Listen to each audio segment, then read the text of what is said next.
খবর দিন ভর আর দুপুর একটার খবর দিন ভর নিয়ে সোনিয়া রয়েছে আপনাদের সঙ্গে। শুরুতেই নজর রাখবো রানওয়ে সম্প্রসারণে মসজিদ সরানোর পরিকল্পনা, আর সেই পরিকল্পনার প্রতিবাদেই হুঙ্কার দিয়েছিলেন গতকাল সিদ্দিকুল্লাহ। কি বলেছিলেন?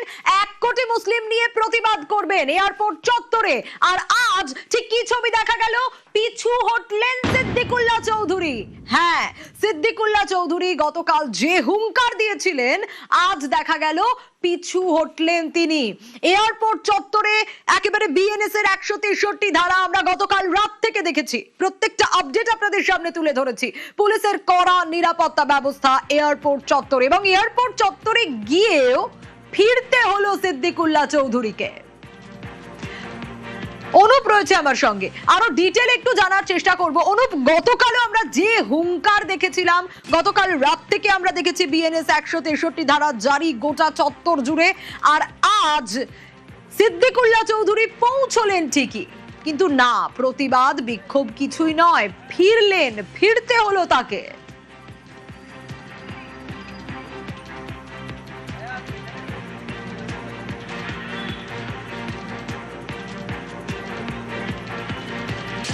অনুপের কাছে আসবো, তবে তার আগে আরো একবার জানাই, এয়ারপোর্ট থেকে জোর করে মসজিদ সরানো যাবে না। আজকে 1 কোটি মুসলিম নিয়ে পথে নামার ডাক দিয়েছিলেন, ডাক থেকেও বলা ভালো হুঙ্কার দিয়েছিলেন সিদ্দিকুল্লাহ চৌধুরী, কিন্তু পিছু হটতে হলো আজ সিদ্দিকুল্লাহ চৌধুরীকে। যে ছবিটা ধরা পড়ছে সে ছবিটা আমরা দেখছি কড়া পুলিশি প্রহরা, নিরাপত্তা বাহিনী, এবং কোনোভাবে যাতে কোনো অপ্রীতিকর ঘটনা না ঘটে তার সব ব্যবস্থা রাখা হয়েছে, যাতে একটা অপ্রীতিকর ঘটনাও না ঘটে। অনুপ রয়েছে আমার সঙ্গে, আমি অনুপের কাছ থেকেই পুরো বিষয়টা আমাদের দর্শকদের জন্য একটু জানতে চাইবো। অনুপ, পুলিশি নিরাপত্তা কড়া ঘেরাটোপ আমরা দেখেছি, সিদ্দিকুল্লাহ চৌধুরী যে হুঙ্কার গতকাল দিয়েছিলেন আজকে একদম উল্টো হলো, পিছু হটলেন সিদ্দিকুল্লাহ চৌধুরী। একেবারে রানওয়ে সংস্কারের জন্য যে সিদ্ধান্ত নেওয়া হয়েছিল মসজিদ সরানোর, কিন্তু পরবর্তী ক্ষেত্রে সিদ্দিকুল্লাহ চৌধুরী তিনি সাংবাদিক বৈঠক করে জানান যে কোনোভাবেই এয়ারপোর্টের থেকে যেখানে রানওয়ের কারণে এয়ারপোর্টের সঙ্গে মসজিদ সরানো যাবে না, এবং যে কারণেই তিনি কিন্তু প্রতিবাদ কর্মসূচির ডাক দেয়। 1 কোটি কিন্তু মুসলিম সম্প্রদায়ের মানুষ তারা রাস্তায় নামবে, প্রতিবাদ করবে, এমনটা বলেছিল। কিন্তু পরবর্তী ক্ষেত্রে হুঙ্কার দিলেও দেখা গেল কার্যত তাকে পিছু হটতে হলো। তার কারণ 163 ধারা ইতিমধ্যেই লাগু করা হয়েছে বিধাননগর পুলিশের পক্ষ থেকে। এই গোটা যে 7 নম্বর এয়ারপোর্ট গেট থেকে শুরু করে বাঁকড়া মসজিদ পর্যন্ত প্রত্যেক জায়গায় 163 ধারা জারি করা হয়েছে গতকাল রাত থেকে, এবং সকাল থেকে দেখা যায় কেন্দ্রীয় বাহিনীর যে নিরাপত্তার ব্যবস্থা করা হয়েছিল, 200 কেন্দ্রীয় বাহিনী জওয়ান, রাজ্য পুলিশের 250 পুলিশ কর্মী সেখানে মোতায়েন করা হয়েছিল। ডিসি পদমর্যাদা আধিকারিক তারা কিন্তু নিরাপত্তার দায়িত্বে ছিল, এবং সকাল থেকেই পুলিশি টহলদারি, রুট মার্চ প্রত্যেকটি বিষয় লক্ষ্য করা যায়। কিন্তু এই হুঙ্কার দিয়েছিল সিদ্দিকুল্লাহ চৌধুরী যে কোনোভাবে মসজিদ সরানো যাবে না, প্রতিবাদ কর্মসূচি, 1 কোটি লোক রাস্তায় নামবে, বিভিন্ন হুঙ্কার দিলেও দেখা গেল কার্যত আছে, কিন্তু সেই হুঙ্কার থেকে তিনি পিছু হটলেন, চাপে পড়ে পিছু হটলেন, এবং শেষমেশ দেখা গেল তিনি যখন বাঁকড়ার যে বাড়ি সেখান থেকে বেরোলেন, কার্যত পুলিশের পক্ষ থেকে বলা হলো কোনোভাবে বাঁকড়া মসজিদে নামাজ পড়তে পারবে না। যে নিয়ম আছে, যার এলাকায় যার মসজিদ রয়েছে, যেখানে বাড়ি সেখানে নামাজ পড়তে পারবে, পাশের মসজিদে নামাজ পড়তে পারবে, কিন্তু বাঁকড়া মসজিদের কাছে 163 ধারা লাগু করা আছে, কোনোভাবে তারা নামাজ পড়তে পারবে না। কিন্তু গতকাল যে হুঙ্কার সিদ্দিকুল্লাহ চৌধুরী, হুঙ্কারের পরবর্তী ক্ষেত্রে লক্ষ্য করা গেল আজকে কিন্তু কোনো রকমই হুঙ্কার কার্যত ফাঁকা হুঙ্কার হলো। তিনি কোনো রকম ভাবে কোনো পদক্ষেপ অনুযায়ী যে সমস্ত কর্মসূচি, সেই কর্মসূচিতে এখনো পর্যন্ত পিছু হটতে হয়েছে। ছবিটা যদি দেখানোর চেষ্টা করবো, সিদ্দিকুল্লাহ চৌধুরী পরবর্তী ক্ষেত্রে সেখান থেকে বাঁকড়া মসজিদে না ঢুকতে পেরে এই যে জামিয়া ইসলামিয়া মাদানিয়া যে মসজিদ, ইতিমধ্যে 7 নম্বর গেটের উল্টো দিকে যেখানে পুলিশের পক্ষ থেকে নামাজ পড়তে বলা হয়েছিল, এই মুহূর্তে তিনি সেখানে নামাজ পড়ছেন। এবং সিদ্দিকুল্লাহ চৌধুরী তিনি কিন্তু কার্যত এই ভিতরে এখনো রয়েছেন। এই যে এয়ারপোর্টের যে রানওয়ের গেট, সেখান থেকে কিন্তু দেখা যাচ্ছে 2 নম্বর যে রানওয়ে সম্প্রসারণের কাজ, যার ফলে সেখানে বলা হয়েছিল মসজিদ সরাতে হবে, যা নিয়ে কিন্তু দেখা গেছিল বারবার একাধিক পদক্ষেপ। এবং গতকাল সাংবাদিক যে বৈঠক, সেই বৈঠকে একেবারে অনুপ সঙ্গে থাকো, ঠিক এই জায়গা থেকে গতকাল যে হুঙ্কার সিদ্দিকুল্লাহ চৌধুরী দিয়েছিলেন, একেবারে 1 কোটি মুসলিম নিয়ে পথে নামবেন বলেছিলেন, পিছু হটলেন আজ, কিন্তু গতকাল কি বলেছিলেন, কি হুঙ্কার দিয়েছিলেন একটু শোনাই। कल जुमा है, इस जुमा के दिन बंगाल के 1 करोड़ मुसलमान माँ बहनों से गुजारिश की कि ये बैज पहनेंगे, ये पहनेंगे, नमाज पढ़ने जाएंगे, अल्लाह से दुआ करेंगे और पुरअमन एहतिजाज करके चले आएंगे। আর এরপর থেকে কি দেখা গিয়েছিল, জমায়েতে না, এয়ারপোর্টের 7 নম্বর গেট চত্বর, সেখানে বিএনএস এর 163 ধারা জারি হয়ে গেছে। এয়ারপোর্ট চত্বরে পুলিশের মাইকিং, রানওয়ে সম্প্রসারণে মসজিদ সরানোর যে পরিকল্পনা, তাতে সিদ্দিকুল্লাহ চৌধুরী ঠিক এভাবেই হুঙ্কার দিয়েছিলেন। তিনি আজ এলেন, একটু জানার চেষ্টা করি তারপর থেকে ঠিক কি হলো। অনুপ রয়েছে আমার সঙ্গে। অনুপ, এই যে প্রতিবাদ কর্মসূচির ডাক দিলেন সিদ্দিকুল্লাহ চৌধুরী, তারপর থেকে আমরা দেখলাম বিএনএস এর 163 ধারা এবং কোনোভাবেই কোনো জমায়েত করা যাবে না, বিধাননগর পুলিশের তরফ থেকে নির্দেশ দেওয়া হলো এবং আমরা দেখলাম অপ্রীতিকর পরিস্থিতি এড়াতে পুলিশ প্রশাসনও সতর্ক। সিদ্দিকুল্লাহ চৌধুরী এসে পৌঁছলেন, তারপর থেকে ঠিক কি হলো অনুপ? গতকাল যে হুঙ্কারের পরবর্তী ক্ষেত্রে আজকে সিদ্দিকুল্লাহ চৌধুরী তিনি কিন্তু এসে পৌঁছলেন, কিন্তু সেই হুঙ্কার যে দিয়েছিলেন রাস্তায় লোক নামবেন, রাস্তায় 1 কোটি লোক নামবেন এবং এটা কিন্তু প্রতিবাদ করবে, কিন্তু সেই প্রতিবাদ কিন্তু একেবারে চোখে পড়লো না। দেখা গেল সিদ্দিকুল্লাহ চৌধুরী তিনি আসলেন এবং গাড়ির মধ্যে থেকেই তিনি পুলিশের সঙ্গে কথা বললেন এবং জানালেন যে এখানে পুলিশের পক্ষ থেকে বলা কোনো নামাজ পড়ার জন্য অনুমতি নেই, যেহেতু 163টা লাগু হয়ে রয়েছে, নিয়ম অনুযায়ী যার যার এলাকায় নামাজ পড়তে পারবে, প্রয়োজনে পাশের মসজিদে নামাজ পড়তে পারবে, যেহেতু বাঁকড়া মসজিদ যেটা নিয়ে বিতর্ক সেখানে নামাজ পড়তে পারবে না, 163 ধারা লাগু হয়ে রয়েছে।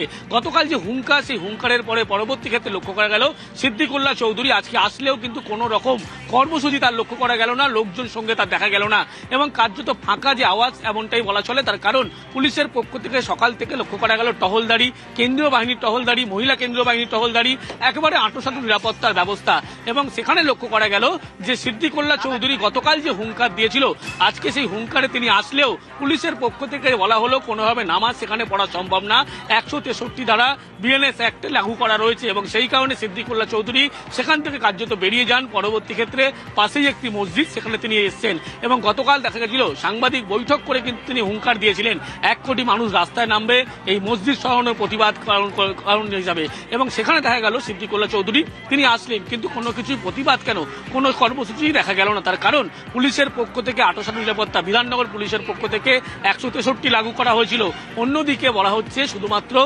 একেবারে কোনো কর্মসূচি তো দেখা গেল না, বরং কার্যত পালিয়ে গেলেন বলা যায় সিদ্দিকুল্লাহ চৌধুরী। বেরোনোর সময় কি বললেন দেখুন। কিছু হবে না, হবে না। এই যে কর্মসূচি করলেন, আপনি তো কর্মসূচি করেছিলেন না, আপনি তো ঘোষণা করেছিলেন সিদ্দিকুল্লাহ বাবু, জায়গায় জায়গায় তো বিক্ষোভ করবেন বলেছিলেন।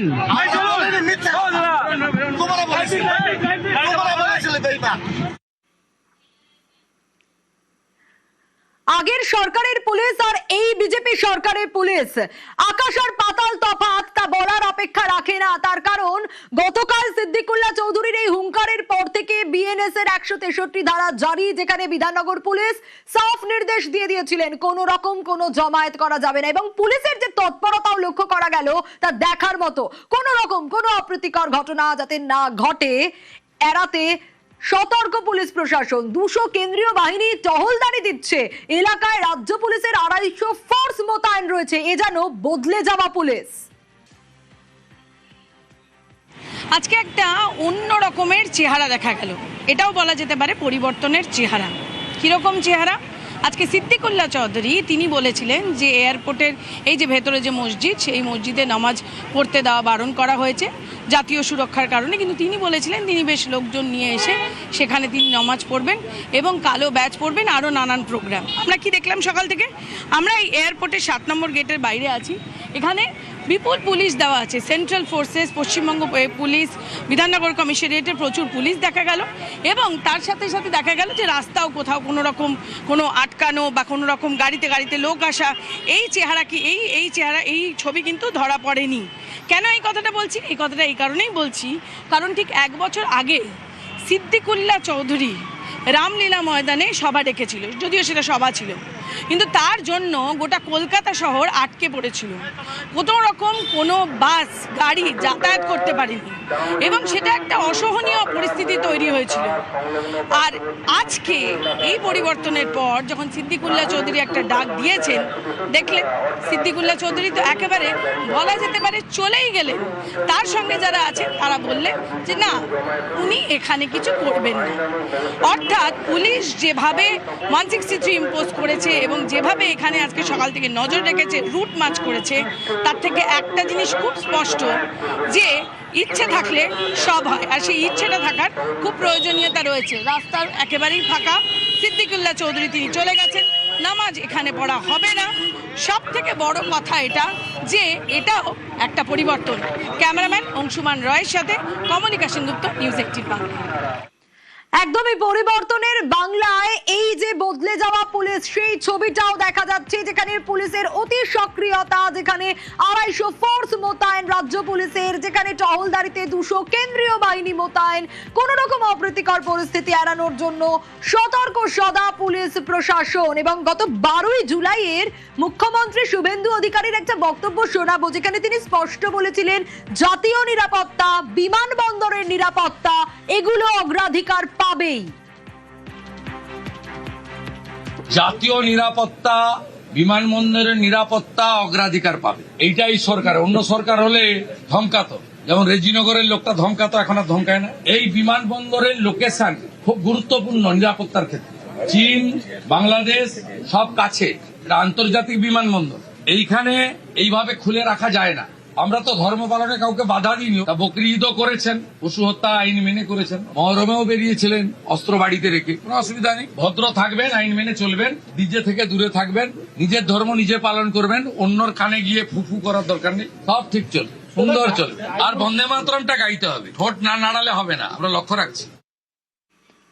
মুখ্যমন্ত্রীর বক্তব্য আপনাদের শোনাচ্ছিলাম। গতকাল উস্কানি দিয়েছিলেন সিদ্দিকুল্লাহ চৌধুরী, আজকে পালিয়ে গেলেন কার্যত। যখনই দেখলেন যে প্রশাসন করা হয়েছে, হ্যাঁ প্রশাসন করা হতেই তার যা বুলি ছিল গতকাল, সেগুলো সব, তার যা জারি জুরি ছিল সেগুলো সব খতম বলা যায়। হুঙ্কার ছিল, সেই সব হুঙ্কার সার আজ রীতিমতো পালিয়ে গেলেন সিদ্দিকুল্লাহ চৌধুরী। বিএনএস এর 163 ধারা জারি, পুলিশ মোতায়েন, কেন্দ্রীয় বাহিনী মোতায়েন, রাজ্য পুলিশ তৎপর, এবং সেই ছবিটা দেখে কার্যত পালিয়েই যেতে হলো সিদ্দিকুল্লাহ চৌধুরীকে। কিন্তু এই কালকে হুঁশিয়ারি দিলেন সিদ্দিকুল্লাহ চৌধুরী, এটা প্রথম না।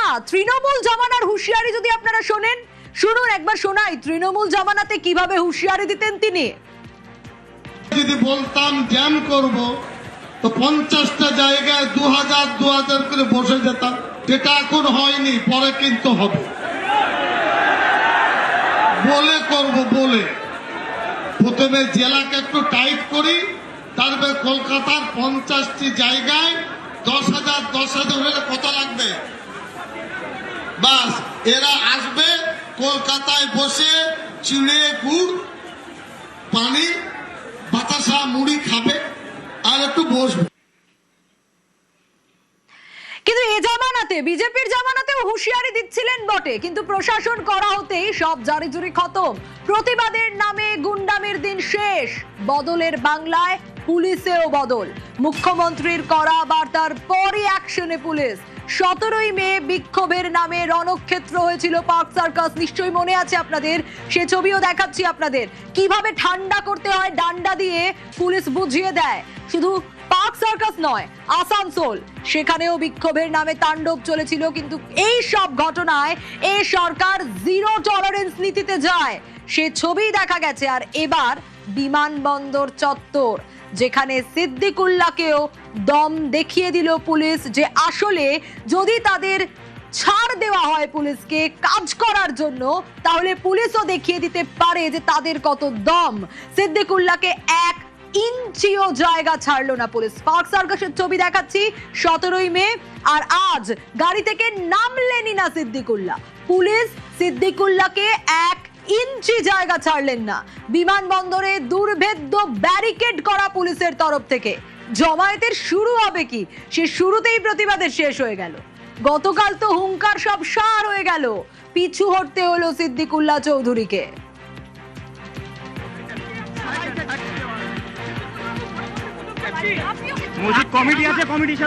প্রতিবাদের নামে গুন্ডামি করবে, সরকারি সম্পত্তি নষ্ট করবে, সব দিন শেষ। প্রতিবাদের নামে কোন রকম কোনো গুন্ডামি চলবে না।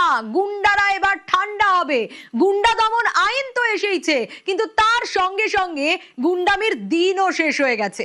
আপনারা যখন তখন যেখানে খুশি যেভাবে প্রতিবাদ করতে পারবেন, বদলের বাংলায় সেটা হবে না। আর বদলের বাংলায় পুলিশেও বদল এসেছে। আজ সে ছবি দেখা গেল, সে ছবি শুধু আজ দেখা গেল তা নয়, 17ই মেও দেখা গিয়েছিল।